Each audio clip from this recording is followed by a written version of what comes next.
present in one of our conclaves. And you know, the film tourism is becoming very popular. Madhya Pradesh state has got from last 3 years the most friendly film tourism state. You know, it creates a lot of business when you do. Then you have a wedding tourism. I will go quickly. You know, wedding tourism is one of the biggest industry. We did a very big wedding in Hindustan, in Kashmir last week. We took around 160 wedding planners from all over India to Kashmir. We said, why don't we start from Kashmir, because Kashmir is on top of India, close to the God, and the couple will get maximum blessings when they will get wed in Kashmir. So, you know, we did a fake marriage over there at the Dal Gate. So it was amazing, you know. So these are the things, selling point, you know, which we can compare India on a big move. Very good. Thank you, sir. Mr. Sehgal has very rightly pointed out, you know, in a very informal and based on his own experiences, you know, certain new areas. Film tourism he has flagged, wedding tourism, golf, of course, he says. And he has also, I think, brought a lesson for all of us that you don't have to be an expert in that particular area to be the chair, because he was president of India Golf Tourism Association. So you are like a bureaucrat, you know. I was CNMD of Rajasthan Tourism Development Corporation, and I've never run a hotel. So it's just like that, you know, you said that you don't play golf, but you are still the president of the federation. Now that is very good. So this is how, you know, we have to encourage, you know, despite, this is the leadership, the quality that you have. So I am very happy, Mr. Sehgal, and of course, one thing I think is the biggest lesson and the takeaway of this conference is that irrespective of all the tensions, whether geopolitical or domestic tensions, India has to go on. And for India to go on, the people sitting on the last benches, the youth, you know, I won't use the word millennial, youth is not distinguishable who is youth. You know, even an old person can consider himself as youthful. So the youth has to, you know, guide and be the leader. So before I sum up, I would take just 1 or 2 minutes more. Mr. Ashish, I said that I would ask you one question. You had projected in the Faith Conclave held recently that your aim is to achieve, I mean, India's aim is to achieve 3 trillion USD economy in tourism by, say, 2047 or whatever.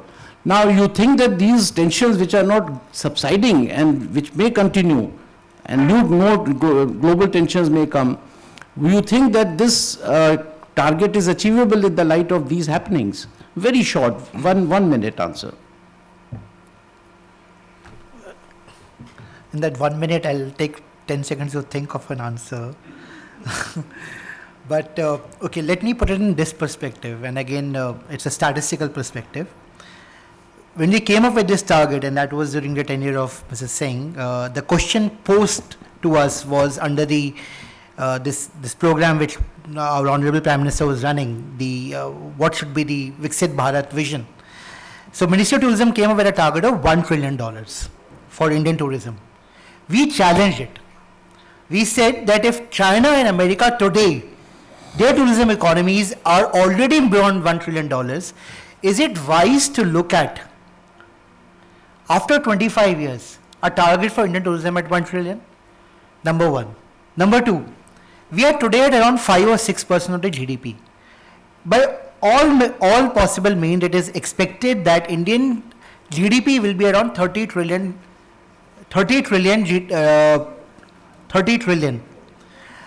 Any good tourism country has a tourism contribution of 10 to 12%.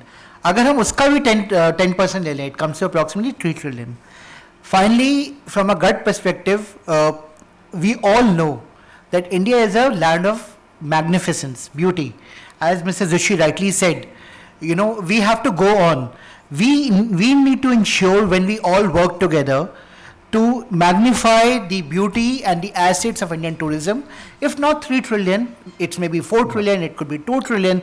The point is that we need to set a target which unifies all of us, and we can all move together with pride and with a sense of ambition. Very well said. In fact, I endorse his point. The figures don't matter so much, as Mr. Sehgal also mentioned. In fact, the same thing, when 1 trillion was set up and it was mentioned in the draft policy of 2022, even I got a little perturbed as to this is a very meager, very small, target. But anyway, the issue basically is that my point basically was that the way it's a dynamic concept, today some tensions are there. What is important is from periodically it has to be reviewed, not in terms of target but the strategies. Yes. In fact, the Government of India, Ministry of Tourism, I would call upon from this stage that we set targets for 2047. Now it's 22 years ahead. Unless you break up in the areas as to which are the areas where how much tourist footfall will come, how would you make it 3 trillion? That kind of exercise, if faith can also do in the coming years or coming days, I think that will do the industry a lot of good.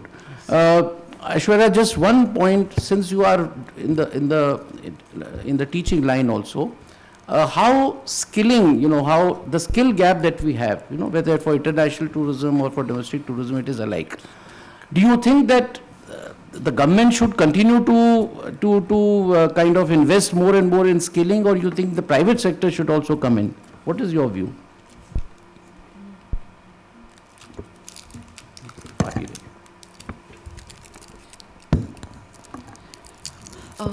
So, when it comes to skilling the youth, yes, government is already doing a lot and has put up a lot of investments in skilling. But what I believe is we need to diversify, we need to innovate our curriculum. What we are teaching is in a classroom, I would say from my experience, is really not helping students to when they are industry ready, when they are going to work in industry, in academia, in consulting sector. So we need to revive our curriculum. We need to be very innovative in approach that what is happening actually and what we are imparting. And yes, the role of private players is a must. That's why I really appreciate the concept of this professor of practice in universities, because bringing the industry knowledge to academia is of utmost importance. That is going to teach students what's actually happening in the industry and how they can be better at what they want to do. So yes, it is very important, and private sector can actually revamp it. It can contribute and it can complement the skilling sector. Thank you very much for your comments. Mr. Rajan, just one single minute question and single minute answer. You keep meeting ambassadors. You keep meeting, many representatives of various countries. I keep seeing on the social media. Now, what is their assessment? Are we really getting hyper about these tensions and the global disorder, or you think that similar concerns are shown by these ambassadors when you happen to meet them? So I give you an example. I think they are very much feeling safe, and they sent a message to their country that India is one of the safest country. And when we did the G20, lots of ambassadors went there, and we did 3 events there in last 2 months, but they were not allowed at that particular time. But they are calling us that please do something in Kashmir. So I am just giving you the example of Kashmir, but they have a very, very positive view about India. So that's a very heartening note to know from the people who are actually working and sitting and interacting with such people. So friends, from the panel side, I think we have done our bit. The time is for questions, and as in the first session, I would take 2 questions. You can raise your hands and introduce yourself. So this lady has raised the hand first. Yes, please. If you can just stand up and ask a question. Give her the mic, please. Short question. Thank you, sir. Good afternoon. The session was quite insightful and informative. Bring it closer. Yeah. If I may ask, if there is any dedicated website or portal where the dharohar, the unique strength and heritage or asset of the state and UT has been displayed in a compiled form. if such platform is available, it will help us to provide, that platform can also provide some basic analytical tool, and we can also make bookings and other kind of, can explore the destinations and can also see the, engage with the rich culture, nature and economic asset of India. Yeah. So I will answer partly from the government side. Ministry of Culture's website, I have been Secretary Ministry of Culture also for some time. You will find all the World Heritage Sites, the details. That is one. Then you may have to go to the states' websites